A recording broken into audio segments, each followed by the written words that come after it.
Friends, video को start करने से पहले एक छोटा सा इंस्ट्रक्शन है आपके लिए।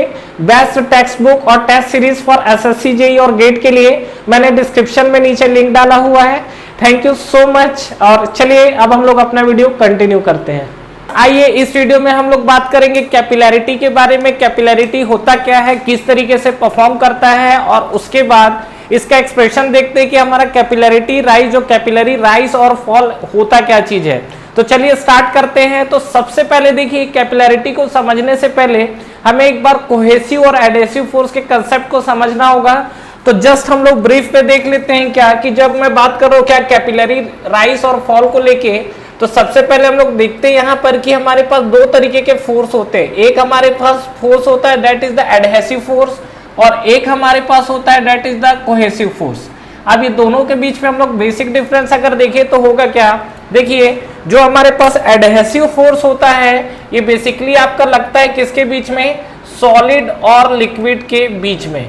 सॉलिड एंड लिक्विड के बीच में जो आपका अप्लाई होता है, मतलब डिफरेंट जो मॉलिक्यूल है जब आपस में इंटरेक्ट होते हैं तो वहां पर हमारा एडहेसिव फोर्स लगता है। और कोहेसिव फोर्स के बारे में बोलेंगे तो सॉलिड टू सॉलिड हो सकता है और आपका लिक्विड टू लिक्विड हो सकता है। मतलब यहाँ पर सेम टाइप्स ऑफ मॉलिक्यूल के बीच में जो इंटरेक्शन होता है उसको हम लोग कोहेसिव फोर्स बोलते हैं। एग्जाम्पल के लिए समझिए, जैसे आप क्या है फेविकोल वगैरह यूज करते हैं तो फेविकोल हमारा लिक्विड होता है और वो हमारा यूज होता है सॉलिड को चिपकाने के लिए। तो वहां पर आपका सॉलिड टू लिक्विड के बीच में इंटरेक्शन होता है। इसलिए ये सब जितने भी आपके जो गम यूज करते हैं, फेविकोल यूज करते हैं, ये सब हमारा किस तरीके का फोर्स रिप्रेजेंट करता है, एडहेसिव। तो एडहेसिव का मतलब सीधा सीधा क्या है कि सॉलिड और लिक्विड के बीच में जो आपका इंटरेक्शन होता है। कोहेसिव का मतलब क्या होता है हमारा कि जो सेम टाइप्स ऑफ मॉलिक्यूल, मतलब या तो सॉलिड का सॉलिड के साथ होगा या आपका लिक्विड का लिक्विड के साथ होगा। तो इस तरीके के जो मॉलिक्यूल का इंटरेक्शन होता है वो हमारा कोहेसिव नेचर के अंतर्गत आता है। अब आप समझिए इन चीजों को कि कोहेसिव और एडहेसिव की जो कहानी चल रही है इसमें अगर हम लोग बात करें तो कौन सा कंडीशंस पे क्या चीजें होती है। सपोज एक एग्जांपल लेते हैं, मान लीजिए कि मेरे पास कोई सरफेस है, ये सरफेस पे हमने क्या किया, पानी के एक ड्रॉपलेट डाला। तो अगर आप पानी का ड्रॉपलेट डालोगे तो आपको क्या है, पानी का जो ड्रॉपलेट है सरफेस कुछ इस तरीके से आपको दिखेगा। मतलब क्या है कि ये जो आपका सरफेस है ये सरफेस पे आपका फैल जाएगा। इसी के अपोजिट अगर मैं बात करूं कि मान लीजिए कि इसी सरफेस पे अगर मैं क्या करता हूं, जो मरकरी होता है, मरकरी का अगर आप ड्रॉपलेट डालेंगे तो मरकरी का जो ड्रॉपलेट है वो कुछ आपको इस तरीके से फॉर्म करेगा। मतलब ये जो हमारे पास ड्रॉपलेट है दैट इज द मरकरी, ठीक है। तो ये अगर आप दोनों के बीच में बेसिक डिफरेंस आप देख पा रहे हो क्या, कि जब आप क्या वाटर ड्रॉपलेट्स डाल रहे हो तो यहाँ पर क्या सरफेस और जो लिक्विड, मतलब सॉलिड और लिक्विड के बीच में ज्यादा इंटरेक्शन हो रहा है। और कोहेसिव में अगर आप देखेंगे तो सॉलिड और लिक्विड के बीच में बहुत कम इंटरेक्शन हो पा रहा है। मतलब क्या, सरफेस चिपक नहीं रही है। और यहाँ पर क्या ये चीजें सरफेस से चिपक रही हैं। तो यहाँ पे अगर आप देखोगे तो ये अगर मैं कंसिडर करूँ कि यहाँ पर कितना एंगल बना रहा है, तो याद रखिएगा कि जो यहाँ पर एंगल कंसिडर किया जा रहा है वो हॉरिजॉन्टल से एंटी क्लॉकवाइज डायरेक्शन में किया जा रहा है। तो ये एंगल हमारे पास बना है दैट इज द थीटा। और यहाँ पे अगर आप देखोगे तो ये वाला एंगल आपको ये दिखेगा। और अगेन क्या आप कंसिडर एंगल यहाँ से करोगे तो यहाँ पर भी एंगल आपको क्या दिख रहा है, थीटा। तो यहाँ पर बताइए, अगर ये सरफेस से ये जो आपका मॉलिक्यूल सरफेस से ज्यादा चिपक रहा है, मतलब यहाँ पर एडहेसिव नेचर ज्यादा शो हो रहा है कि कोहेसिव नेचर ज्यादा शो हो रहा है। तो जब ये चिपकना का काम ज्यादा हो रहा है, मतलब आप ये बोल सकते हो क्या कि यहाँ पर अगर आप देखो तो ये आपको जो एडहेसिव फोर्स है वो ज्यादा एक्टिवेट है कंपेयर टू कोहेसिव फोर्स, ठीक है।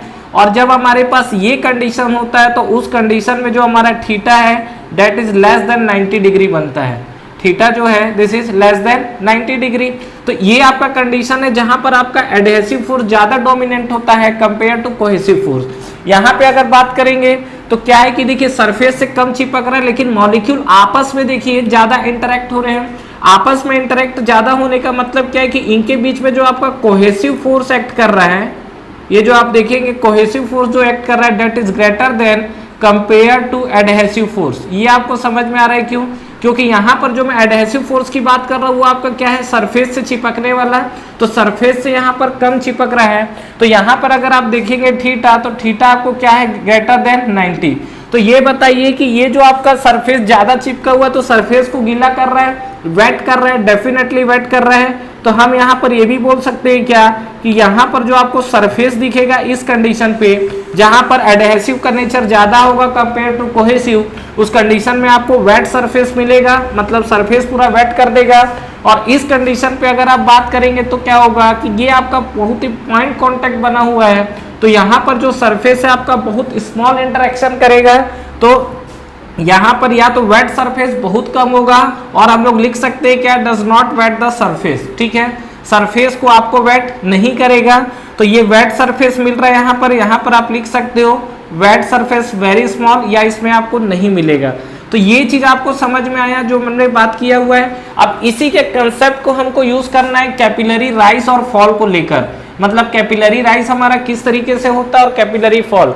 तो कैपिलरी राइज होता क्या चीज है और फॉल क्या चीज होता है, इसको हम लोग समझते हैं। इस चीज को समझने के लिए देखिए हमने क्या किया हुआ है, एक हमने उठाया है कंटेनर, इस कंटेनर में हमने क्या किया है, एक हमने डाल दिया है ट्यूब।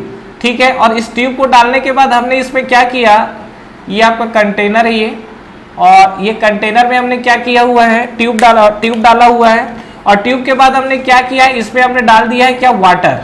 ठीक है, ये जो हमारा आप देखेंगे सरफेस, तो ये आपका वाटर है, लेकिन जैसे ही आप यहाँ पर वाटर डालेंगे तो कैपिलरी राइज वाला देखिए वाटर क्या होगा, ये ग्लास पे चढ़ेगा इस तरीके से, और इस तरीके से आपका कंटिन्यू होगा। और ऊपर अगर आप सरफेस देखेंगे तो देखिए ये जो हमारा क्या है, दिस इज द वाटर। तो ये अगर आपका वाटर है और वाटर और ग्लास के बीच में बोलेंगे ये वाटर है, और ये जो आपका लगा हुआ है दोनों आपका क्या है, ये जो कैपिलरी वाला टैंक है इसको हम लोग बोलते हैं। तो ये हमारे पास है क्या, ग्लास। तो यहाँ पे अगर आप देखेंगे तो आपको क्या नेचर दिखेगा, ये जो आपका वाटर है और ये जो ग्लास है आपका, तो ग्लास में कंटिन्यू राइज करेगा, और वाटर और ग्लास के बीच में जब इंटरेक्शन होता है तो आपको कोहेसिव वाला नेचर ज्यादा मिलता है। मतलब ये जो आपका वाटर वाला पोर्शन है ग्लास से चिपकने की ज्यादा कोशिश करेगा, और आपको जो नेचर मिलेगा वो आपको नेचर कुछ इस तरीके का नेचर मिलेगा। ठीक है, ये आप देख पा रहे हैं नेचर इस तरीके से, मतलब ग्लास में आपका क्या है, वो चीजें ज्यादा चिपकी हुई है, तो ये वाटर और ग्लास के बीच में क्या है, कैपिलरी एक्शन हुआ है।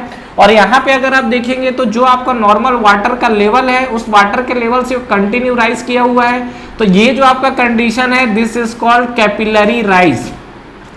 ये जो हमारे पास कंडीशन मिला हुआ है इसको हम लोग क्या बोलते हैं, this is the capillary rise. Clear है यहाँ तक, तो ये कैपिलरी राइज आपको क्लियर हुआ। नेक्स्ट अगर हम लोग बात करते हैं तो दूसरा कंडीशन आपके पास क्या हो सकता है कि मान लीजिए कि सेम आपका ग्लास और ये कंटेनर है, बट इस बार हमने वाटर के जगह मरकरी को यूज किया हुआ है। तो यहाँ पे अगर आप बात करेंगे तो ये आपको क्या दिखेगा, ये जो हमको कंडीशन दिख रहा है यहाँ पर, ये आपको जो है कंटेनर है, और यहाँ पे अगर आप देखोगे तो ये आपको दिखेगा ट्यूब है। यहाँ पर हम लोग एक ट्यूब कंसिडर कर लेते हैं, और इस बार हमने क्या भरा हुआ है, इसके अंदर मरकरी भरा हुआ है। तो यहाँ पर हमने भर दिया है मरकरी, ये आपका पोर्शन है जिसमें पूरा ये मरकरी भरा हुआ है। और मरकरी भरने के बाद फाइनली आप देखिए Hg है, तो जब आप इस पे देखेंगे तो ये जो आपका मरकरी वाला पोर्शन है ये आपका ऊपर जाएगा बिल्कुल, बट इस लेवल को अचीव नहीं कर पाएगा। क्यों, क्योंकि इनके बीच में क्या होता है, यहाँ पर कोहेसिव फोर्स ज्यादा डोमिनेट करेगा, और कोहेसिव फोर्स ज्यादा डोमिनेट करेगा तो सरफेस से चिपकने की कोशिश कम से कम करेगा। तो इसका जो आपको नेचर है वो आपको नेचर कुछ इस तरीके से दिखेगा, मतलब जस्ट उसका उल्टा शेप। ये आप देख पा रहे हैं, ये आपका जो दिख रहा है this is the capillary fall है। मतलब यहाँ पे अगर आप बात करेंगे तो ये आपका क्या है, हाइट तक भरा हुआ है, लेकिन ये जो आपका मरकरी का हाइट है वो आपको क्या मिलेगा, डाउन मिलेगा। तो यहाँ पर देखिए ये जो आपका कैपिलरी राइज था और ये वाला जो कंडीशन हमने देखा हुआ है this is the capillary fall. ये आपको जो दिख रहा है this is the capillary fall. तो यहाँ पे अगर आप देखेंगे तो कैपिलरी राइज में आपको क्या कंडीशन दिखा, एडहेसिव फोर्स ग्रेटर देन हुआ कोहेसिव से। तो यहाँ पे हम लोग बात कर सकते हैं क्या, this adhesive force is greater then cohesive force यहाँ पर। और यहाँ पे अगर हम लोग बात करेंगे तो हमको क्या मिला हुआ है, यहाँ पे अगर आप देखेंगे तो this cohesive force is the greater than compare to adhesive force. Clear है ये, तो ये चीज को आप समझिएगा। तो यहाँ पे आप कहीं ना कहीं जब एंगल को डिफाइन करेंगे तो एंगल हमारा किस तरीके से डिफाइन हो सकता है कि ये वाला जो एंगल है ये इधर जाएगा कहीं आपका एंगल, अब ये एंगल लगेगा तो ये आपको कौन सा फोर्स दिखेगा, तो यहाँ पर एक टर्म्स आपका डिफाइन होगा, that is the surface tension force आता है, जो कि आपको सरफेस पे लगेगा, और ये वाला जो आपको एंगल दिख रहा है, this angle is theta. Clear है। और यहाँ पे अगर हम लोग बात करेंगे तो क्या होगा, इस कंडीशन पे अगर आप देखेंगे तो ये आपका एंगल जो है, ये एंगल आपको डिफाइन होगा यहाँ पर, और ये जो आपका एंगल डिफाइन होगा, तो यहाँ पर देखिए ये वाला जो एंगल है, this angle will be theta. समझ में आया। तो यहाँ पे आप देख सकते हैं अगेन, यहाँ पर जो आपको थीटा है, वो थीटा आपको क्या दिखा, यहाँ पे आपको दिखा है थीटा इज लेस देन 90, और यहाँ पे आप देखोगे तो थीटा इज ग्रेटर देन 90, यही तो है, थीटा इज लेस देन 90 है ये, और यहाँ पे देखोगे तो क्या है, थीटा इज ग्रेटर देन 90। तो ये आपका कैपिलरी राइज और कैपिलरी फॉल को लेकर जो हमने बात किया हुआ है, तो यहाँ तक आपको चीजें क्लियर हुई। तो अब हमको करना क्या है, ये हमको चेक करना है कि कैपिलरी राइज इसके अंदर हुआ कितना है, इन द सेंस मतलब अगर आप नॉर्मल सरफेस से देखोगे तो ये आपका जो हाइट है, ये जितना हाइट है इतना हाइट पे ये खुद ब खुद क्या किया, राइज किया है, तो ये हमको निकालना है h। और कैपिलरी फॉल की अगर बात करेगा तो कैपिलरी फॉल में आपको क्या दिखेगा कि ये जो आपका नॉर्मल सरफेस से ये जो आपकी सरफेस डाउन गई हुई है, इसको हम लोग बोलते हैं कैपिलरी फॉल, और ये हमारा है अगेन स्मॉल h। तो हमें इस चीज की वैल्यू निकालनी है, मतलब कैपिलरी राइज बोलता है तो हमारा h की क्या वैल्यू होगी, और कैपिलरी अगर फॉल बोलता है तो वहां पर हमको h की वैल्यू क्या मिलेगी।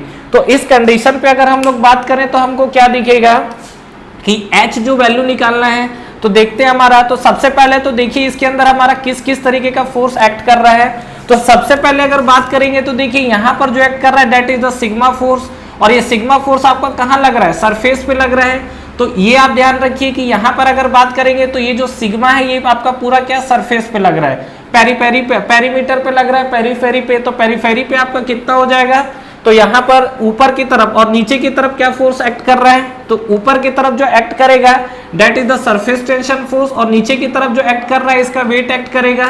तो इक्विलिब्रियम कंडीशन के अंदर अगर हम लोग देखें तो जो आपका ऊपर की तरफ फोर्स लग रहा है दैट इज इक्वल टू जो आपका नीचे की तरफ फोर्स एक्ट कर रहा है। तो ऊपर की तरफ जो फोर्स एक्ट करने वाला है वो देखिए क्या होगा, यहाँ पर अगर हम लोग बात करें तो ये देखिए सिग्मा जो जा रहा है, तो सरफेस टेंशन फोर्स पहले हम लोग देख लेते हैं। तो यहाँ पर कैलकुलेट करते हैं surface tension force, surface tension force. तो सरफेस टेंशन फोर्स अगर हम लोग देखें तो यहाँ पर हमको क्या मिल सकता है, सरफेस टेंशन फोर्स। तो पहले तो हम लोग समझ लीजिए कि जो हम लोग सरफेस टेंशन सिग्मा करते हैं, नॉर्मली सरफेस टेंशन होता क्या है, अगर हम लोग सरफेस टेंशन सिग्मा की बात करें तो ये हमारा क्या होता है, फोर्स पर यूनिट लेंथ, यही होता है, जिसको हम लोग यूनिट क्या लेते हैं, न्यूटन पर मीटर। तो मुझे यहाँ पर क्या, ये जो फोर्स है आपका सरफेस टेंशन फोर्स है, यहीं पर लिखता हूँ ज्यादा बेटर है।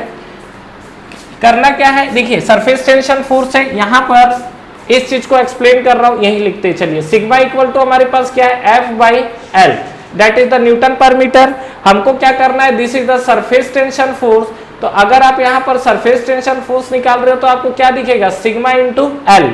तो यहाँ पर सबसे पहला चीज सरफेस टेंशन फोर्स अगर मैं निकालूं दैट इज एफ एस, तो एफ एस इक्वल टू हमको क्या मिलेगा, एक तो आपको सिग्मा एक्ट कर रहा है दैट इज द सिग्मा, और एल की वैल्यू आप क्या लिखोगे, व्हाट इज एल, एल जो है आपका किस सरफेस पे आपका एक्ट कर रहा है। तो यहाँ पे अगर आप इसका सरफेस देखेंगे तो थोड़ा सा देखिए, इसको मैं जूम करके आपको दिखा रहा हूँ, ये हमारे पास जो ट्यूब है, तो ये जो आपको एक्ट कर रहा है सिग्मा, ये पूरा सरफेस पे पेरीमीटर पे कर रहा है ना ये वाला, तो ये पेरीमीटर हमारे पास कितना होगा, पाई डी होगा। समझ पा रहे हैं, ये जो आपका सरफेस है, ये सरफेस का जो पेरीमीटर है, ये पेरीमीटर कितना होगा, पाई डी होगा, और यहाँ पे जो आपको एक्ट कर रहा है वो कितना कर रहा है, सिग्मा। तो सिग्मा तो हमने लिख दिया, लेकिन सिग्मा आपका क्या इंक्लाइन डायरेक्शन में है, तो इंक्लाइन डायरेक्शन में तो हमें क्या वर्टिकल डायरेक्शन की तरफ लेना है, क्योंकि वर्टिकल की तरफ आपका लग रहा है सरफेस टेंशन फोर्स अपवर्ड, और यहाँ से अगर आप डाउनवर्ड वेक्ट करोगे तो डाउनवर्ड आपका क्या लग रहा है, वेट लग रहा है। तो ये दोनों फोर्स को हमको बैलेंस करना है। तो मैं अभी क्या कर रहा हूँ, सरफेस टेंशन फोर्स निकाल रहा हूँ। सरफेस टेंशन फोर्स में अगर आप देखोगे तो ये एंगल आपको कितना दिखेगा, थीटा अगर आपको दिख रहा है, तो ये आपका वर्टिकली डाउनवर्ड में क्या हो जाएगा, दैट इज द सिग्मा के अलावा और हम लोग क्या लिखेंगे, this is the cos theta, sigma हो गया कॉस थीटा। और नेक्स्ट अगर हम लोग बात करें तो ये आपका अभी सिग्मा वाला कंपोनेंट लिखा हूं, एल वाला क्या हो जाएगा, that is pi into D.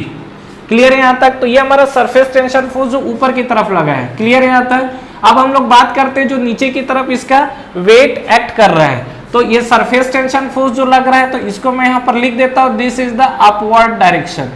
ठीक है, ये जो आपका एक्ट कर रहा है this is the upward direction. अब हम लोग देखते हैं क्या डाउनवर्ड डायरेक्शन में क्या एक्ट करेगा, दैट इज द वेट। तो ये आप अगर हम लोग वेट की बात करेंगे तो वेट W इक्वल टू आपको क्या दिखेगा यहाँ पर, तो देखिए यहाँ पर वेट निकालने के लिए हम लोग क्या कर सकते हैं, हमारे पास अगर आप देखोगे तो रो इक्वल टू क्या होता है m बाई वी, यही होता है हमारे पास। हम क्या करते हैं देखिए यहाँ g का मल्टीप्लाई कर दीजिए, तो हमको फाइनली mg ही तो निकालना है।